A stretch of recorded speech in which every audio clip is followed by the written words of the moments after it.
उपभोक्ता संतुलन तटस्थता वक्र विश्लेषण। उपभोक्ता संतुलन तटस्थता वक्र विश्लेषण एक उपभोक्ता संतुलन में तब होता है एक उपभोक्ता संतुलन में तब होता है जब वह दी हुई आय को बाजार में वस्तुओं की कीमतों पर इस ढंग से, इस प्रकार से खर्च करे जिससे उसे अधिक से अधिक संतुष्टि प्राप्त हो। तो उपभोक्ता क्या होता है? संतुलन में होता है। मतलब यह है कि आपने जो पैसा कमाया, उन कमाए हुए पैसे को आप बाजार में वस्तुओं की कीमतों पर इस ढंग से, इस प्रकार से खर्च कर रहे हैं जिससे आपको अधिक से अधिक संतुष्टि प्राप्त हो। ये उपभोक्ता संतुलन है। इस अध्याय में हम पढ़ेंगे उपभोक्ता संतुलन तटस्थता वक्र विश्लेषण। उपभोक्ता संतुलन तटस्थता वक्र विश्लेषण यानी कि तटस्थता वक्र के द्वारा उपभोक्ता संतुलन में कब होता है, तटस्थता वक्र के द्वारा उपभोक्ता संतुलन में कब होता है। तो सबसे पहले तटस्थता वक्र की मान्यताएं, तटस्थता वक्र की 5 मान्यताएं हैं। पहली मान्यता, उपभोक्ता की आय दी हुई है जिसमें कोई परिवर्तन नहीं होगा। उपभोक्ता की आय दी हुई है जिसमें कोई परिवर्तन नहीं होगा। दूसरी मान्यता, उपभोक्ता अपनी दी हुई आय को बाजार में 2 ऐसे वस्तुओं पर खर्च करता है जो दोनों एक दूसरे के सब्स्टिट्यूट हैं। उपभोक्ता अपनी दी हुई आय को बाजार में 2 ऐसे वस्तुओं पर खर्च करता है जो दोनों एक दूसरे के प्रतिस्थापक हैं। प्रतिस्थापक का मतलब क्या है? जिसका प्रतिस्थापक का मतलब है जिनका हम एक दूसरे के स्थान पर प्रयोग कर सकते हैं। जैसे चाय की जगह कॉफ़ी पी सकते हैं, सेब की जगह संतरा खा सकते हैं। ये प्रतिस्थापक, एक के स्थान पर दूसरे का क्या करना? प्रयोग करना। तीसरी मान्यता, उपभोक्ता का दोनों वस्तुओं के लिए प्राथमिकता दी हुई है, प्रायोरिटी दी हुई है। इसका अर्थ यह है कि उपभोक्ता के पास जो वस्तुएं होती हैं उसके पाने की इच्छा कम होती जाती है और जो वस्तुएं नहीं होती हैं उसके पाने की इच्छा बढ़ती जाती है। तीसरी मान्यता है कि उपभोक्ता का दोनों वस्तुओं के लिए प्राथमिकता दी हुई है, अर्थात जो वस्तुएं उपभोक्ताओं के पास होती हैं उनके पाने की इच्छा घटती जाती है और जो नहीं होती उनके पाने की इच्छा बढ़ती जाती है। चौथी मान्यता, जब उपभोक्ता किसी वस्तु की अधिक से अधिक मात्रा का उपभोग करता है, उपभोक्ता जब किसी वस्तु की अधिक से अधिक मात्रा का उपभोग करता है तो उसे अधिक से अधिक संतुष्टि प्राप्त होती है, जिसे एकदिष्ट अधिमान बोला जाता है। उपभोक्ता जब किसी वस्तु की अधिक से अधिक मात्रा का उपभोग करता है तो उसे अधिक से अधिक संतुष्टि प्राप्त होती है, जिसे एकदिष्ट अधिमान कहा जाता है। पांचवा और लास्ट मान्यता, पांचवी मान्यता, उपभोक्ता विवेकशील। विवेकशील होने का मतलब है कि वह समझदार है, विवेकशील है कि वह सदैव ही अपनी दी हुई आय से अधिकतम संतुष्टि प्राप्त करने का प्रयास करता है। उपभोक्ता विवेकशील है, वह सदैव ही अपनी दी हुई आय से अधिकतम संतुष्टि प्राप्त करने का प्रयास करता है। ये तटस्थता वक्र की 5 मान्यताएं। क्या मान्यताएं? उपभोक्ता की आय दी हुई है जिसमें कोई परिवर्तन नहीं। उपभोक्ता अपनी दी हुई आय को 2 ऐसे वस्तुओं पर खर्च करता है जो दोनों एक दूसरे के सब्स्टिट्यूट हैं, और उपभोक्ता की दोनों वस्तुओं के लिए प्राथमिकता दी हुई है। मतलब जो वस्तुएं उपभोक्ताओं के पास होती है उसके पाने की इच्छा घटती जाती है, जो नहीं होती उसके पाने की इच्छा बढ़ती जाती है। उपभोक्ता जब किसी वस्तु की अधिक से अधिक मात्रा का उपभोग करता है तो उसे अधिक से अधिक संतुष्टि प्राप्त होती है, जिसे एकदिष्ट अधिमान बोला जाता है। उपभोक्ता विवेकशील है, मतलब ये कि वह अपनी दी हुई आय से हमेशा प्रत्येक परिस्थिति में अधिकतम संतुष्टि प्राप्त करने का प्रयास करता है। ये तटस्थता वक्र की 5 मान्यताएं हैं। आगे हम पढ़ेंगे तटस्थता समूह। तटस्थता समूह होता क्या? तटस्थता समूह का मतलब है तटस्थता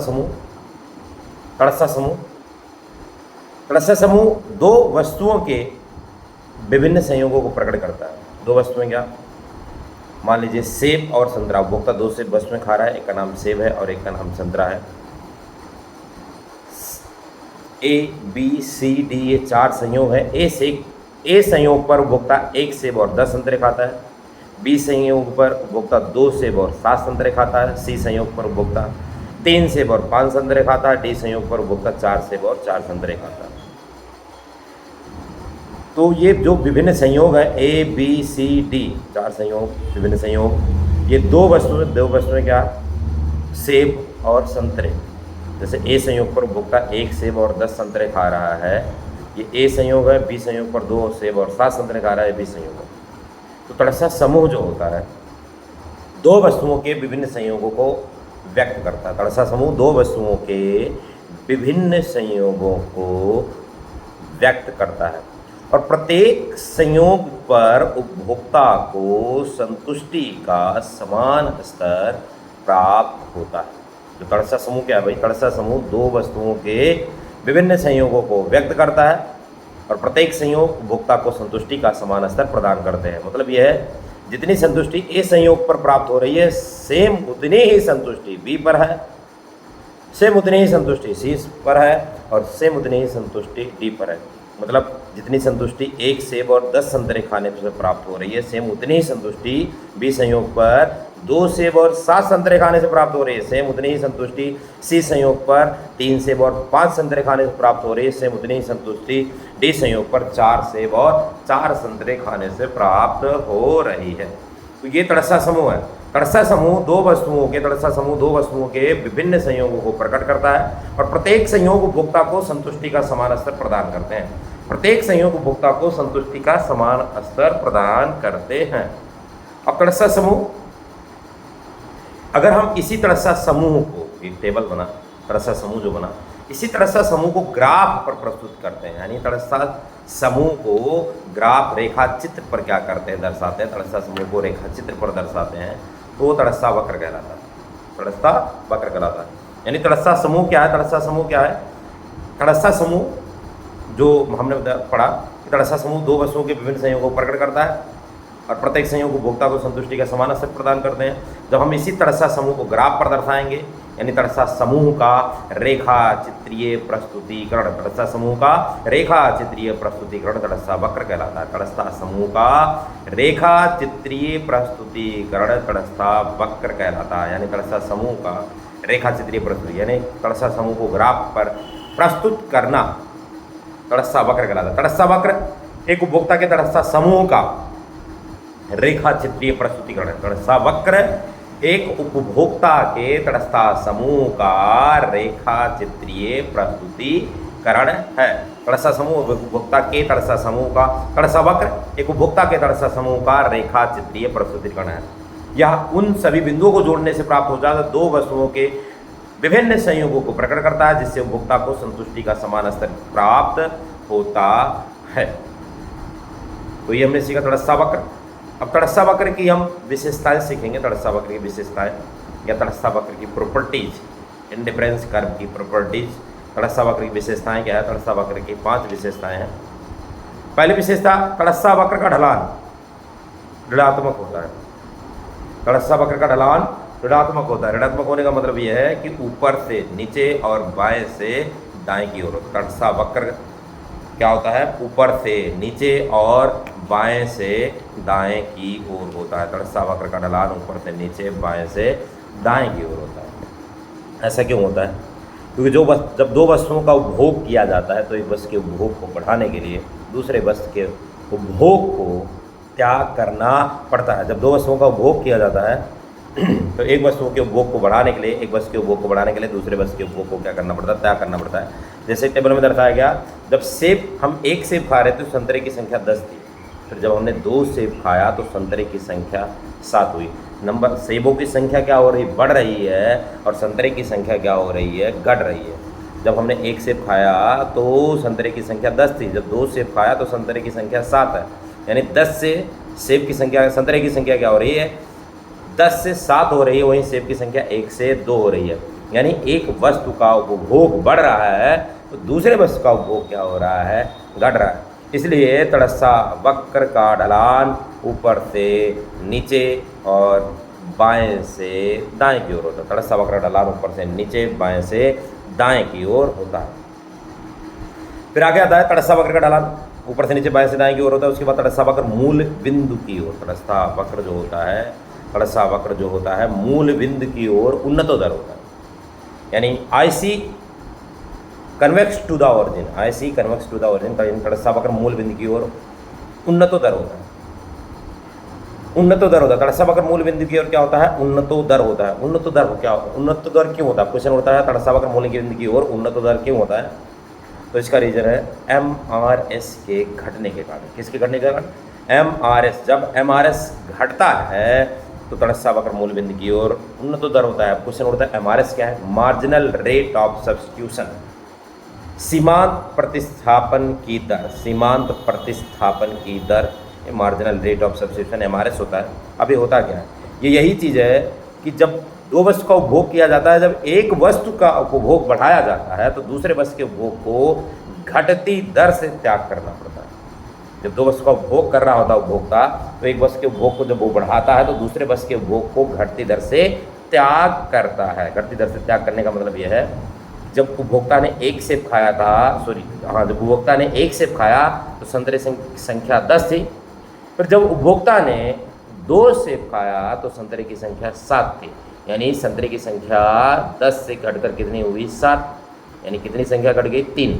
फिर उपभोक्ता ने जब 3 सेब खाया तो संतरे की संख्या 5 है। जो उपभोक्ता ने 3 सेब खाया तो संतरे की संख्या 5 है। यानी अब सेबों की संख्या 7, संतरे की संख्या 7 से घटकर कितनी हो गई? 5। पहले 10 से 7 हुई थी तो 3 घटा, फिर 7 से 5 हुआ तो कितना घटा? 2 घटा। फिर जो उपभोक्ता 4 सेब खाता है तो संतरे की संख्या 4 हो जाती है। तो 5 से कितना हुआ? संतरे की संख्या 5 से कितना हुआ? 4। अब कितना घटा? 1। यानी यहाँ पर हम क्या देख रहे हैं? सेबों की संख्या क्या हो रहा है? 10 से 7, 7 से 5, 5 से 4। पहले 3 घटा, फिर 2 घटा, फिर 1 घटा। यानी संतरे की संख्या क्या हो रही है? घटती दर से क्या हो रहा है? घट रहा है। घटती दर से क्या हो रहा है? घट रहा है। ये जो संतरे की संख्या घटती दर से क्या हो रही है? घट रहा है। यही MRS, यही क्या है? MRS। जो मैंने बोला कि भाई तटस्थ वक्र मूल बिंदु की ओर उन्नत दर होता है, तो उन्नत दर होने का रीजन क्या है? कारण क्या है? तो MRS के घटने के कारण तटस्थ वक्र मूल बिंदु की ओर क्या होता है? उन्नत दर होता है। MRS के घटने के कारण तटस्थ वक्र मूल बिंदु की ओर उन्नत दर होता है। MRS क्या होता है? MRS का मतलब यह है कि जब उपभोक्ता 2 वस्तु का उपभोग करता है तो एक वस्तु के उपभोग को बढ़ाने के लिए दूसरे वस्तु के उपभोग को घटती दर से त्याग करना पड़ता है। इसे ही MRS कहा जाता है। तो तटस्थ वक्र मूल बिंदु की ओर उन्नतो दर होता है। पहली विशेषता हमने पढ़ी, तटस्थ वक्र ढलान ऊपर से नीचे, बाएं से दाएं की ओर होता है। दूसरी विशेषता हमने क्या पढ़ी? तटस्थ वक्र मूल बिंदु की ओर उन्नत दर होता है। तटस्थ वक्र मूल बिंदु की ओर उन्नत दर होता है। तीसरी विशेषता, तटस्थ वक्र कभी भी एक दूसरे को छूते या काटते नहीं है। तटस्थ वक्र कभी भी एक दूसरे को छूते या काटते नहीं है। अब क्वेश्चन उठता है, क्यों नहीं काटते? तटस्थ वक्र कभी भी एक दूसरे को छूते या काटते नहीं है। क्यों नहीं छूते या काटते तटस्थ वक्र?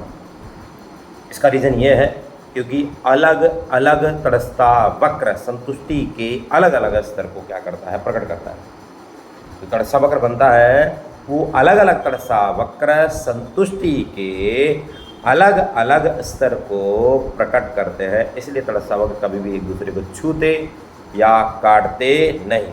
कभी भी तटस्थ वक्र कभी भी एक दूसरे को छूते या काटते नहीं है। क्यों नहीं काटते? क्योंकि तटस्थ वक्र अलग अलग तटस्थ वक्र संतुष्टि के अलग अलग स्तर को प्रकट करते हैं।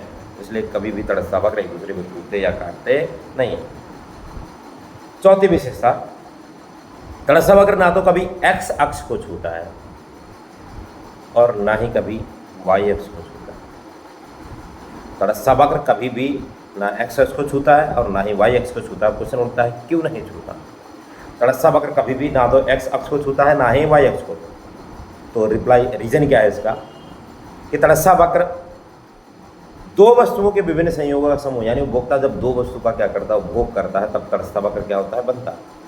तटस्थ वक्र 2 वस्तुओं के विभिन्न संयोगों का समूह, यानी उपभोक्ता 2 वस्तु का क्या करता है? उपभोग करता है। जब उपभोक्ता किसी एक वस्तु का उपभोग 0 कर देगा, शून्य कर देगा, तभी तटस्थ वक्र x अक्ष या y अक्ष को क्या करेगा? छुएगा या टच करेगा, तभी ये संभव है। अदरवाइज ये संभव नहीं है। तो तटस्थ वक्र जो होता है 2 वस्तुओं का विभिन्न संयोग को दर्शाता है। तो जब 2 वस्तुओं का विभिन्न संयोग होगा तो कभी भी तटस्थ वक्र ना तो x अक्ष को छुएगा और ना ही y अक्ष को छुएगा। ये छुएगा जब दोनों वस्तुओं में से किसी एक वस्तु के उपभोग को 0 कर दिया जाएगा। जब दोनों वस्तुओं में से किसी एक वस्तु के उपभोग को 0 कर दिया जाएगा तो तटस्थ वक्र x अक्ष या y अक्ष को क्या करेगा? छुएगा। ये तटस्थ वक्र की चौथी विशेषता। 4 विशेषताएं पढ़ चुके। पहली विशेषता, तड़स्सा वक्र का ढलान ऊपर से नीचे, बाएं से दाएं की ओर होता है। तड़स्सा वक्र मूल बिंदु की ओर उन्नतोत्तर होता है। तड़स्सा वक्र कभी भी एक दूसरे को छूते या काटते नहीं है। तड़स्सा वक्र ना तो कभी एक्स अक्ष को छूता है और ना ही कभी वाई अक्ष को छूता है। पांचवा और लास्ट विशेषता, उच्च तड़स्सा वक्र संतुष्टि के ऊंचे स्तर को प्रकट करता है। जितना ऊंचा तड़स्सा वक्र रहेगा उपभोक्ता को उतनी ही अधिक संतुष्टि प्राप्त होगी। उच्च तड़स्सा वक्र संतुष्टि के ऊंचे स्तर को क्या करता है, प्रकट करता है। उच्च तड़स्सा वक्र संतुष्टि के उच्च स्तर को प्रकट करता है। इसका मतलब यह है कि उपभोक्ता उपलब्ध बंडलों में से वही बंडल चुनता है जिससे उसे अधिक से अधिक क्या प्राप्त हो, संतुष्टि। तो जब सबसे ऊंचा वाला तड़स्सा वक्र होगा वो सबसे ऊंचा वाला तड़स्सा वक्र होगा वो सबसे अधिक वाला बंडल होगा, जो उपभोक्ता को सबसे से अधिक क्या प्राप्त प्रदान करेगा, संतुष्टि प्राप्त करेगा। इसलिए जो ऊंचा तड़स्सा वक्र होता है उपभोक्ता को उससे से अधिक संतुष्टि प्राप्त होती है। तो उच्च तड़स्सा वक्र संतुष्टि के उच्च स्तर को प्रकट करता है। उच्च तड़स्सा वक्र संतुष्टि के उच्च स्तर को प्रकट करता है। ये तड़स्सा वक्र की हमने 5 विशेषताएं पढ़ी। पहली विशेषता, तड़स्सा वक्र का ढलान ऊपर से नीचे, बाएं से दाएं की ओर होता है। तड़स्सा वक्र मूल बिंदु की ओर उन्नतोत्तर होता है। तड़स्सा वक्र कभी भी एक दूसरे को छूते या काटते नहीं है। तड़स्सा वक्र ना तो कभी एक्स अक्ष को छूता है और ना ही वाई अक्ष को छूता है। और उच्च तड़स्सा वक्र संतुष्टि के उच्च स्तर को प्रकट करता है। उच्च तड़स्सा वक्र संतुष्टि के उच्च स्तर को प्रकट करता है। इसी में एक पॉइंट है, तटस्थता मानचित्र। तटस्थता मानचित्र, तटस्था मानचित्र क्या होता है? जब विभिन्न प्रकार के तटस्था वक्र को, विभिन्न तटस्था वक्रों को एक ही ग्राफ में प्रस्तुत किया जाता है तो वो तटस्था मानचित्र कहलाता है। तटस्था वक्र क्या होता है? जब एक ग्राफ में केवल एक ही तटस्था वक्र हो, जब एक ग्राफ में केवल एक ही तटस्था वक्र हो तो वो तटस्था वक्र कहलाता है। लेकिन एक ही ग्राफ के अंदर 2 या 2 से अधिक तटस्था वक्र बन जाएं तो वो क्या कहलाता है? तटस्थता मानचित्र कहलाता है। तटस्थता मानचित्र। तटस्था मानचित्र किसे कहते हैं? विभिन्न तटस्था वक्र के समूहों को तटस्थता मानचित्र कहा जाता है। विभिन्न तटस्था वक्र के समूहों को तटस्था मानचित्र कहा जाता है। विभिन्न तटस्था वक्र के समूहों को तटस्थता मानचित्र कहा जाता है।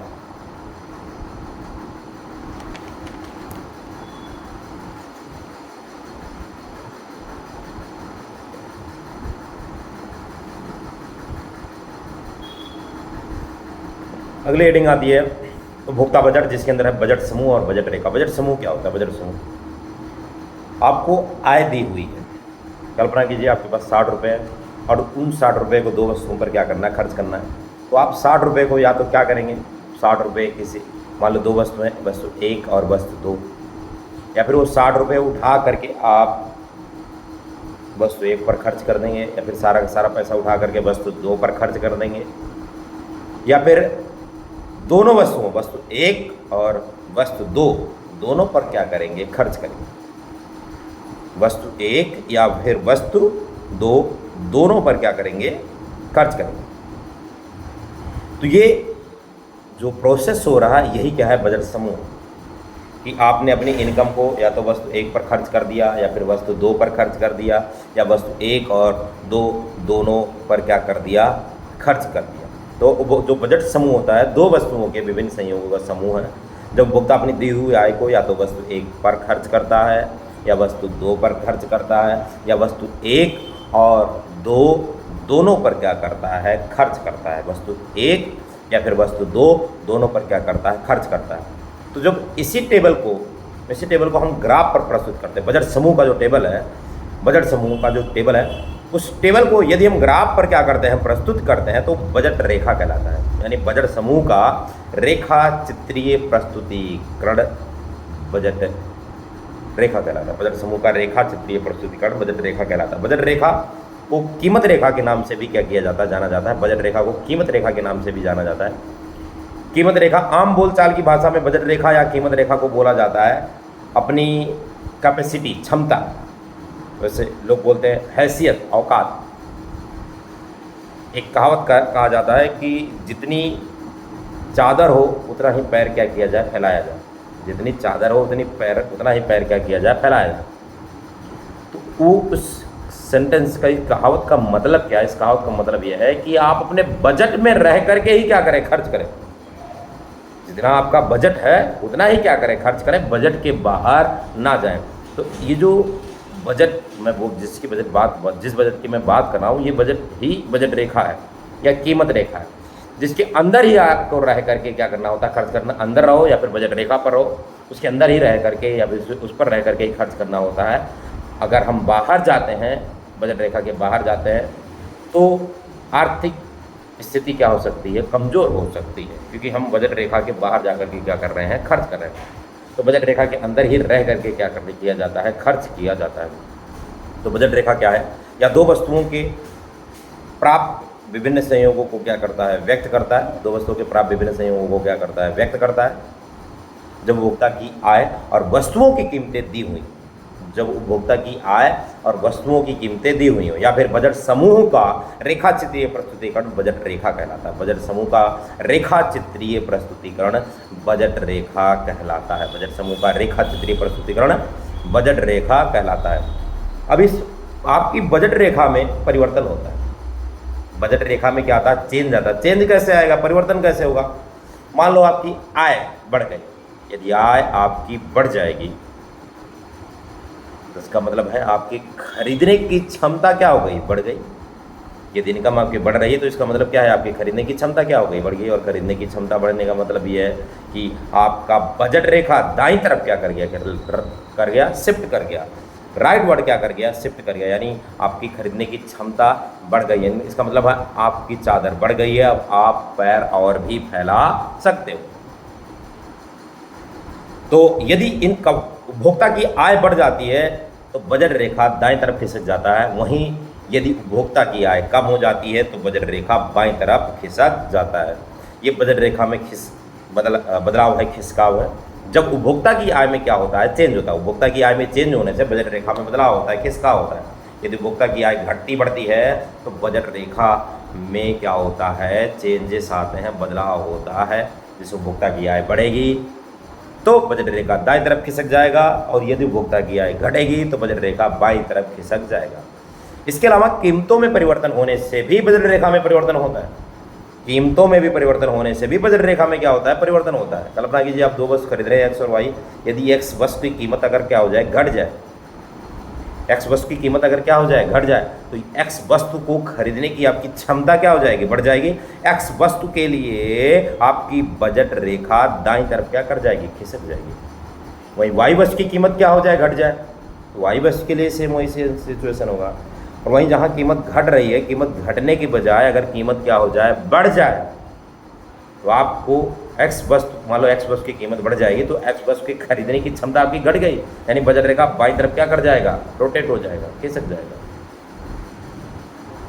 जाएगा। वहीं वाई वस्तु की कीमत बढ़ जाए तो वाई वस्तु की भी बजट रेखा जो है वो भी क्या हो जाएगा, लेफ्ट वर्ड, यानी बाईं तरफ क्या हो जाएगा, खिसक जाएगा।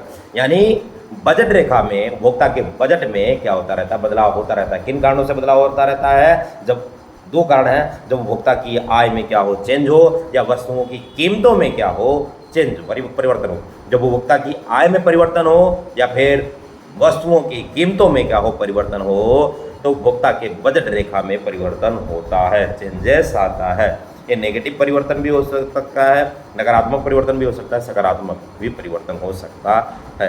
तो ये बजट रेखा जिसके अंदर उपभोक्ता की आय में परिवर्तन से, कीमत में परिवर्तन से उपभोक्ता की बजट रेखा में या कीमत रेखा में क्या आता है, परिवर्तन आता है। उपभोक्ता की बजट रेखा में या फिर कीमत रेखा में क्या आता है, परिवर्तन आता है। अब एक हेडिंग है, तड़स्सा वक्र विश्लेषण के द्वारा, तड़स्सा वक्र के द्वारा उपभोक्ता संतुलन। तड़स्सा वक्र के द्वारा उपभोक्ता संतुलन में कब होता है? तड़स्सा वक्र के द्वारा उपभोक्ता संतुलन में कब होता है? एक तड़स्सा वक्र के द्वारा उपभोक्ता संतुलन में कब होता है? तड़स्सा वक्र के द्वारा उपभोक्ता संतुलन, तड़स्सा वक्र के द्वारा उपभोक्ता संतुलन, तड़स्सा वक्र द्वारा उपभोक्ता संतुलन की दो शर्तें हैं। पहली शर्त यह है कि तड़स्सा वक्र मूल बिंदु की ओर उन्नतोदर होना चाहिए। दूसरा शर्त है MRS XY बराबर में PX/PY, यानी प्रतिस्थापन की जो सीमांत दर है वो दोनों वस्तुओं की कीमतों के अनुपात के क्या होना चाहिए, बराबर होना चाहिए। और दूसरा तटस्थ वक्र मूल बिंदु की ओर क्या होना चाहिए, उन्नतोत्तर होना चाहिए। तटस्थ वक्र मूल बिंदु की ओर उन्नतोत्तर होना चाहिए। इस पर एक ग्राफ के द्वारा समझा जा सकता है। ग्राफ कैसे बनता है, कीमत रेखा बनाई जाती है, कीमत रेखा पर 3 तटस्थ वक्र बनाए जाते हैं, IC1, IC2, IC3। IC1 जो होता है वो बजट रेखा के अंदर होता है, IC2 जो होता है बजट रेखा को स्पर्श करके जा रहा होता है, और IC3 जो होता है वो बजट रेखा के बराबर होता है। IC1 बजट रेखा के अंदर है, IC2 बजट रेखा के ऊपर है, IC2 जो बजट रेखा को स्पर्श करके जा रहा है, IC3 जो बजट रेखा के ऊपर है। अब ये तीन के तीनों IC का 3 अर्थ निकलता है। पहला IC1 जो बजट रेखा के अंदर है, इसका मतलब यह है कि उपभोक्ता इससे अधिक संतुष्टि क्या कर सकता है, प्राप्त कर सकता है, क्योंकि IC1 उपभोक्ता के बजट रेखा के अंदर है। उपभोक्ता इससे अधिक संतुष्टि क्या कर सकता है, प्राप्त कर सकता है, और वो बिल्कुल भी प्राप्त करना चाहेगा, ठीक है। और उसके बाद आता है IC3 जो कि उपभोक्ता के बजट रेखा के बाहर है। IC3 उपभोक्ता के बजट रेखा के बाहर है। बजट रेखा के बाहर होने का मतलब यह है कि उपभोक्ता के पहुंच के क्या है, बाहर है। उपभोक्ता चाह कर भी वहां जा नहीं सकता, क्योंकि वो बजट रेखा के क्या है, बाहर है। क्या बताया मैंने, IC1 जो कि उपभोक्ता के बजट रेखा के क्या है, अंदर है। उपभोक्ता यहाँ रहना नहीं चाहता, क्योंकि इससे अधिक संतुष्टि क्या कर सकता है, प्राप्त कर सकता है। IC3 जो कि उपभोक्ता के बजट रेखा के क्या है, बाहर है। IC3 उपभोक्ता के बजट रेखा के क्या है, बाहर है। यहाँ चाह कर भी जा नहीं सकता, उसके लिए और ज़्यादा पैसा क्या करने पड़ेंगे, अर्न करने पड़ेंगे, कमाने पड़ेंगे। IC1 उपभोक्ता के बजट रेखा के अंदर है, IC3 उपभोक्ता के बजट रेखा के बाहर है। कौन से बाहर है, बचा क्या, IC2 जो है उपभोक्ता के बजट रेखा को स्पर्श करके जा रहा है, कीमत रेखा को स्पर्श करके जा रहा है। यानी उपभोक्ता संतुलन में कहाँ पर होगा, IC2 पर होगा। कहाँ पर होगा, IC2 पर क्यों होगा, क्योंकि IC2 ही जो है वो उपभोक्ता के बजट रेखा पर है। यानी यहाँ पर उपभोक्ता क्या रहेगा, संतुलन में होगा। जैसे क्या होता है कि जैसे खाने के बहुत सारे विकल्प, और अगर जितने विकल्प होंगे उन विकल्पों की अलग अलग कीमत भी होगी, तो हमें पसंद आने को क्या होगा, सबसे महंगा वाला ही आएगा। लेकिन हमें हमारे उस पसंद से बात नहीं बनेगी, हमें उसको खरीदने के लिए हमारे पास पर्याप्त मात्रा में क्रय शक्ति का होना जरूरी है। तो उपभोक्ता उपलब्ध बंडल, जैसे जितने भी उपलब्ध ऑप्शन हैं उन बंडलों में से वही बंडल चुनना चाहेगा जिसे उसे मैक्सिमम सेटिस्फेक्शन क्या हो, प्राप्त हो। मैक्सिमम सेटिस्फेक्शन क्या हो, प्राप्त हो। परंतु उस बंडल को चुनने से पहले, उस बंडल को खरीदने से पहले उसे अपनी बजट रेखा को क्या करना पड़ेगा, देखना पड़ेगा, अर्थात अपनी जेब को टटोलना पड़ेगा। क्या वह बंडल मेरे बजट में है अथवा नहीं है, क्या वह बंडल मेरे बजट में है अथवा नहीं है। जैसे कि क्या, लोगों को पसंद आने को आएगा तो BMW, Audi, लेकिन क्या उसको खरीदने के लिए